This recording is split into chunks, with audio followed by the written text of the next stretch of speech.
We know a lot of people that want to get into raiding, but either don't know how or are worried about how they will perform. In this video, we're going to take you through a very in-depth guide to everything you need to know.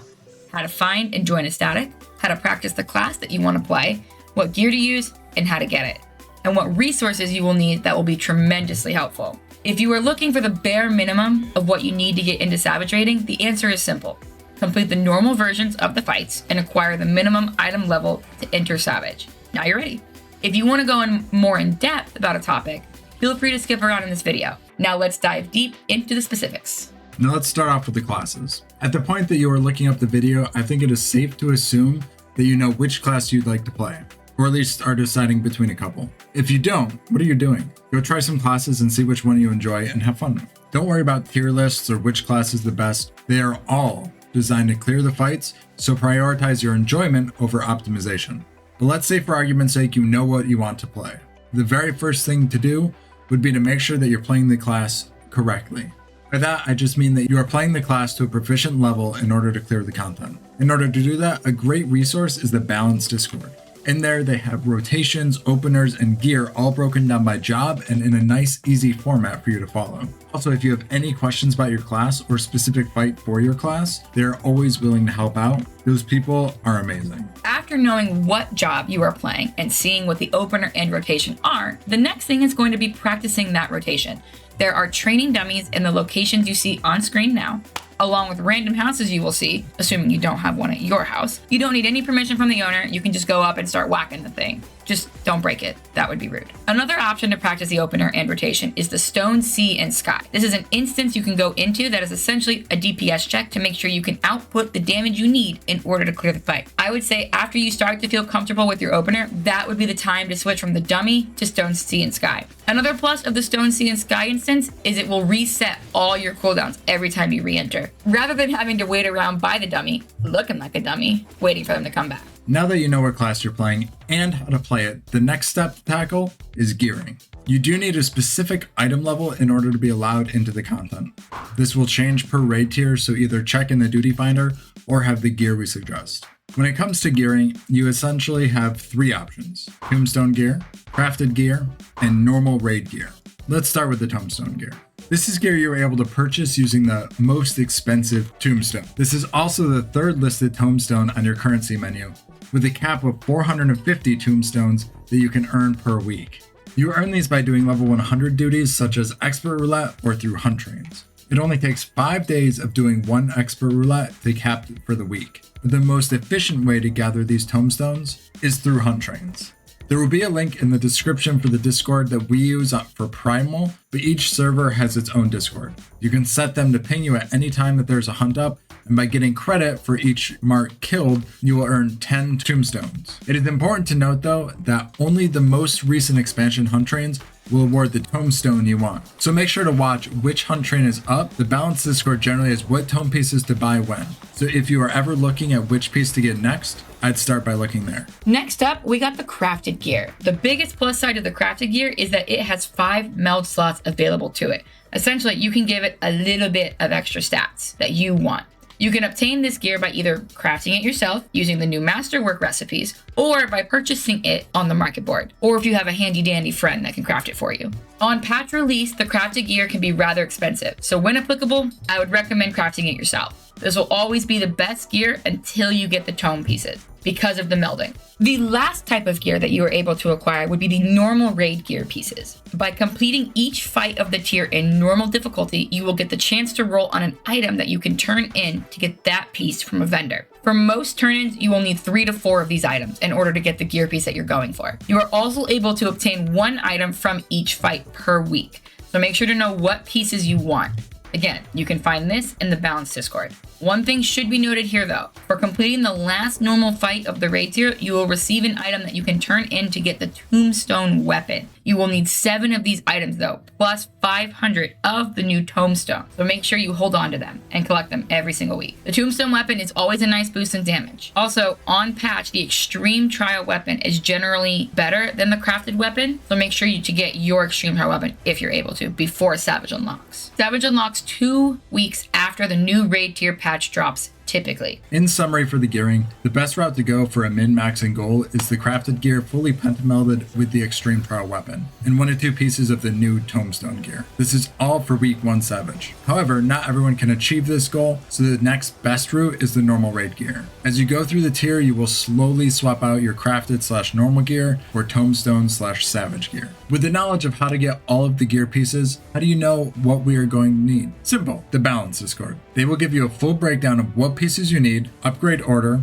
depending on the class, and will even break it down for specific skill or spell speeds that you want to run and what melds to use. The balance Discord is truly wonderful. Right now you're like, whoa, Tilt, you just said a word I don't know. What's a meld? Melding gear is essentially giving it additional stats, whether it be critical hit, direct hit, skill speed, etc. Each piece of gear has an allotted amount of each stat it is able to meld, but you really don't have to worry about that. Do what the balance Discord says and you will be all set. In order to actually meld your pieces, you will need at least 1 crafter to max level and have completed the Waking Spirit side quest. It doesn't matter which crafter you have leveled. You can also request melds from friends, but stay safe and don't talk to strangers, or talk to the Materia melder NPC that you can find in most towns. Now, in order to get the Materia, there are a couple methods I'd recommend. If you have a lot of guilt and don't mind using it, hanging off the market board is going to be the best route. For me, it generally costs about 5 mil to fully pentameld my gear, but it is heavily RNG dependent. The next option is to do high level content and get the random drops. Or as your gear reaches 100% spirit bond,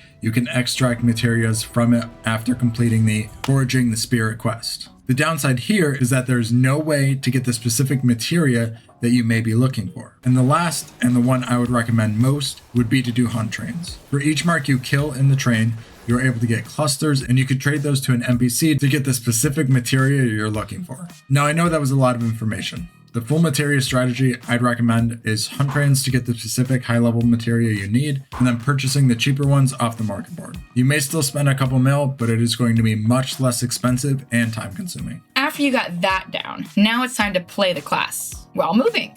The next skill check that I would recommend would be going into extreme trials. You could do dungeons here if you are feeling particularly anxious, but I would personally recommend jumping straight into extreme. Especially if you do content from about 2 patches ago, the DPS check will be very easy to meet and the healing will be easier than on patch content. I would continue to practice here until you have a good grasp on how to play your class and what to do when. Then we are on to the next step. But how do you get into Savage? Great question, thanks for asking. First things first. You have to decide if you like the idea of a static or if you want to go through the trenches of Party Finder. Honestly, they both have their advantages. For example, when you're in a static, you are with a consistent group of people, which gives you an idea of how your prog is going to go every time. It also gives you the ability to come up with custom strats. I'm looking at you, Black Mage players, in order to adjust to what your group needs. On the other hand, Party Finder allows you to prog at your own pace. You join a party at a specific prog point, and as soon as you have that down, you can go on to the next mechanic. Whereas in a static, it may take a little longer for some people to learn mechanics than others. Now let's say you decided to go into a static. I know what you're thinking. How do you find people to connect with? You need friends? You have some great questions today.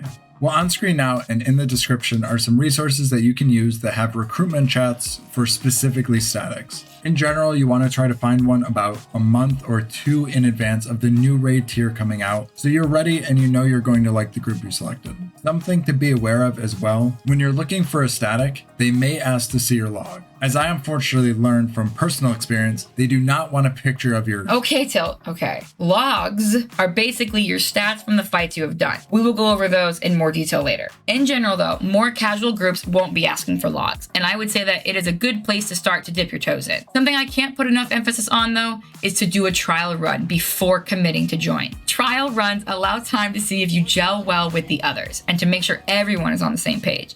You can find a whole bunch of statics blowing up on YouTube, and the majority of the time it's because people went into it expecting different things. Always do a trial run and make sure you know what you're getting into before committing. Now let's say you're a crazy person and decide to take the Party Finder route. First off, good luck. The next thing is to temper your expectations. As Forrest Gump once said, Party Finder is like a box of chocolates. You never know what you're gonna get, except stress. There are times the Party Finder can be stressful and frustrating because you're not hitting your prog point, or your dog keeps barking at the cat because the cat likes to mess with the dog. But remember, everyone is there for the same reason, to learn the fight. The best advice I can give for Party Finder is to value your time. I made the mistake of always finishing the lockout or staying with the group even if we weren't hitting the prog point. Party Finder etiquette is 3 pulls or 1 food, and if you haven't hit the prog point by then, you're okay to leave. I personally stick more with the 1 food, since I already used it anyways, but 3 pulls is good as well. You never want to get stuck in a trap party. On the bright side though, as soon as you feel good with one mechanic, you can join a prog party for the next. Party Finder is almost a little freeing in that way. Now, if you're one of those blessed souls that like to help people prog in Party Finder after you have a mechanic down, that is absolutely wonderful. Keep doing that. Just keep in mind that some people do not take criticism as well as others, and at some point you will run into one of those people. But if you enjoy helping others, please keep doing it. The last thing to talk about when it comes to Party Finder, and is also relevant for a static, is what strats you're going to be using. Some of the most popular places to go would be Hector and Kobe, or the raid plan that are generally found in the Party Finder's description. The biggest thing with these is to make sure everyone is on the same page. Strats tend to change for the first couple weeks that they come out. After that, it usually settles down in Party Finder. Just make sure you look at the strats that the party is using before joining. And as for the static, make sure everyone does the thing the same way. Before, we mentioned that some people have anxiety and sometimes a lot toward raiding. Either they don't want to hold the group back or they just don't think they're good enough. This section is for you. The best advice I can give for starting to overcome the anxiety is working on your confidence. You can do this by practicing your rotation and opener, as we mentioned before. And after you are comfortable, moving to dungeons, and then moving up to extremes, and then finally taking that plunge into savage. Just remember, everyone is there to learn and get better. I know when I first started, I was definitely not the best black mage in all of Eorzea. Now, I'm probably still one of the worst, but I am more confident about it. The only way to truly get better is to do the thing. I can promise you, you're gonna do better than you think you will. If you're able to as well, try to bring in some friends with you that may be able to help you out, like one of those blessed souls you find in Party Finder. In the Discords that we mentioned earlier, they will do learning parties where they take people through the fight and teach them what to do. That is also another excellent place to start. And one last thing to remember, if someone is offering advice, first off, they may not even be right. But secondly, they are not personally attacking you, or if they are, blacklist them. They are just trying to help you improve. Try your best not to take it personally and you will do wonderful. Raiding is some of the most fun I've had in this game, and I'd love for you to give it a shot. The last thing we have to cover are some general resources that will make your raiding journey a little smoother. The first one is Act. One thing to note about Act, it is not technically allowed by the terms of service, because it is a mod. Act, I've been told, is a DPS meter. In terms of improvement though, you need some sort of metric to track, and this gives you that. Just make sure not to be toxic to other people due to their DPS, because that could get you in trouble. Plus, it's not cool anyway. Use it to see how you're doing and for your personal improvement. There's even a setting on the overlay that will only show you if that interests you. Hypothetically, of course. Then we come to FF logs. FF logs takes the information people get from Act and compiles it all in one place. When people refer to your logs, this is what they mean. This gives a breakdown of how well you do in each fight and what your best clear was. This is a wonderful tool to compare yourself to others and see what they are doing. That way you can take and adapt into your own gameplay. Using this, I have learned a lot. There is another website that is similar called Tomestone, but that website really just gets its information from FF logs. It definitely makes it look prettier though, because you can change your profile picture on that one. The last resource that we have is XIV Analysis. For this website, you can drop in the log you want to look at and it will tell you everything you did wrong. One thing to keep in mind when looking at this though is it doesn't take into account the specific fight you're doing. For instance, if there's a fight you're playing monk and you have to step out of melee range a lot, it may yell at you about your uptime, but there's literally nothing you can do. What, you're gonna throw your shoes at the boss? You need the traction. But in general, this is a very good resource to use in order to improve. And that brings us to the end. You are now equipped with everything that you need in order to get started in raiding. Getting into raiding can feel a little daunting at times, I know. But if it is something you'd like to try, I can't recommend it enough. You just gotta go for it, and I'm sure you'll have a blast. It is also possible you try it and decide it's not for you. That is perfectly fine as well, but you'll never know unless you give it a shot. Before I let you go, we mentioned the Discords for learning parties, but we also will be doing some learning parties as well on our streams. Feel free to stop by and say hi, and hopefully we can run something together. Also, if you're interested, we have an entire playlist of videos of our experiences clearing the last tier of Savage fights. It was a blast. Anyways, I don't want to take up too much of your time. Just repeat after me. I can do this rating thing. It'll be as easy as something that is easy. Probably.